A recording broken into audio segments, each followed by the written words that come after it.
Hey, what's up guys? Today we're gonna be taking a look at the Amazing Barbatos Lupus from Gaoke. So, let's get started.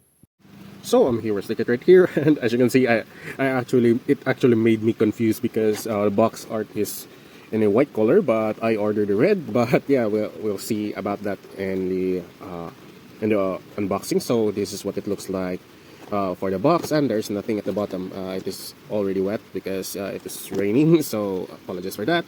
So here it is inside. What's inside the box? So yeah, it is in the red color, the regular one. So it consisted of 1, 2, 3, 4 bags of runners, and why there's an extra, but I think I don't know why, but so there's this, which is not included in the bags, and there's a bendy wire right here. With this is nice because it got some water slide decals, and lastly the instruction manual right here. So it is a pretty lengthy, it's a really long instruction manual right here. So yeah, I think that's it, and let's check out the runners.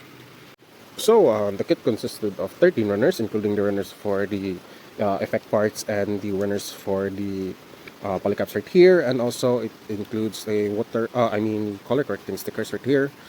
And yeah, it was divided into 6 colors. So here's the black runners right here, the red runners, here's the white, here's some blue right here, and some yellow right here, and lastly the blood red color of the effect parts right here. So here is the kit fully finished, and let's start things off with its articulation. So the head is on a ball joint, but it can only look this far because for side to side it can only look this far because of this collar, and it can look down only this far and look up this far. And as for the shoulders, the shoulder pads can move, but this thing pops off pretty easily. So there's that, and there's a movement, a bit of a forward and backward movement. The arms can move out impressively really far, like this far right there, but it would clash in this. The shoulder pads is really way too big. So also the V-fin falls off pretty easily, so I'll just remove this for convenience. So there's that.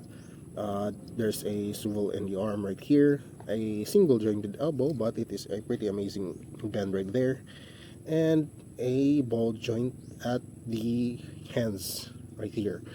So there's a bit of an ab crunch, and there's movement like that, and side to side there's absolutely the movement came from the ball joint in the hips. So but also yeah, there's no problem in turning the skit right here. And as for this front and side skirt, there's a movement, and as for this, it is on a C-clip. So yeah, pretty unstable, and this is a static part, so no movement from there. As for the legs, it can move this far at the front, but only this far at the back because then again the back skirting.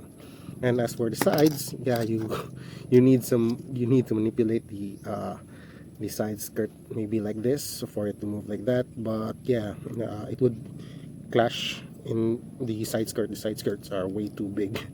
So there's that, and also there's a thigh rotation like right there, and there's a double jointed knee. Next up is, as for the feet, there's a swivel and a ball joint at this part right here. So yeah, I think that's it for the articulation of the kit, and let's proceed to its weapons and accessories. So here are the accessories. These are the original accessories of the kit. So let's start with the mace that also is a gun for the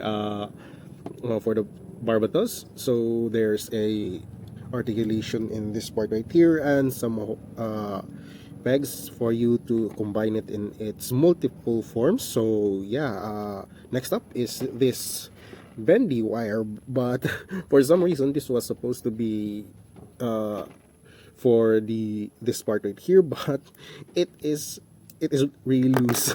So yeah, you cannot use it at all.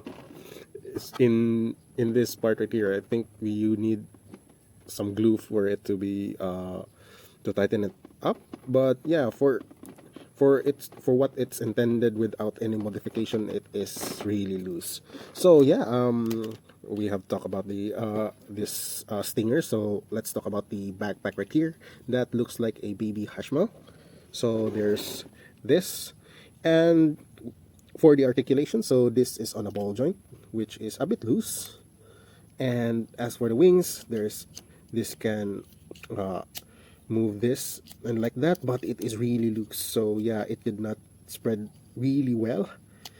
So there's that for it to lock in place. So, and also there's a movement like this for movement, and then there's a flap. So there it is on a ball joint.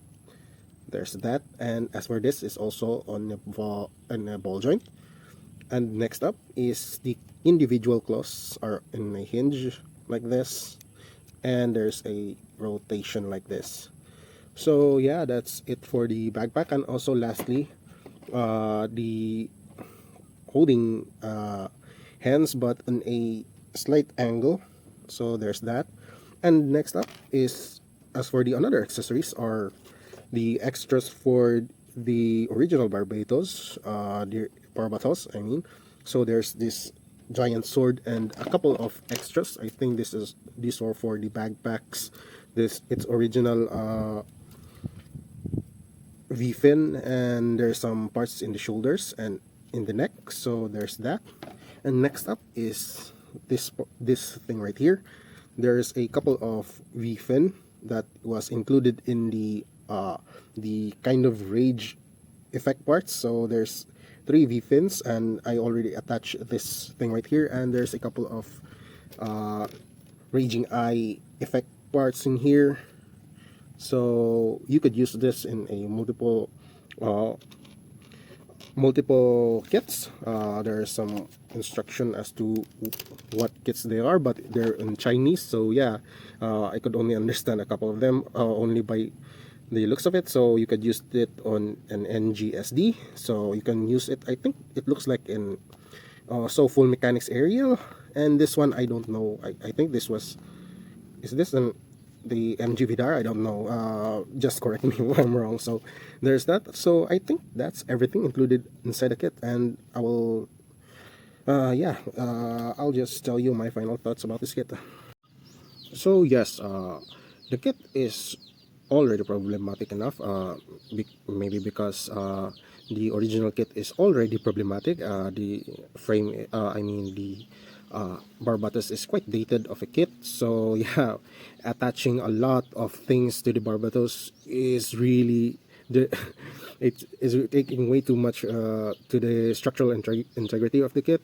And yeah, because of the I mean the original Bandai is problematic enough that when translated to a bootleg kit, it would just double the amount of problem in building it. But the building experience was actually not that bad at all. There's minimal fitting issues, but you really need some cleanups here and there because most of the time it is not undergated. So you will be busy cleaning this. But yeah,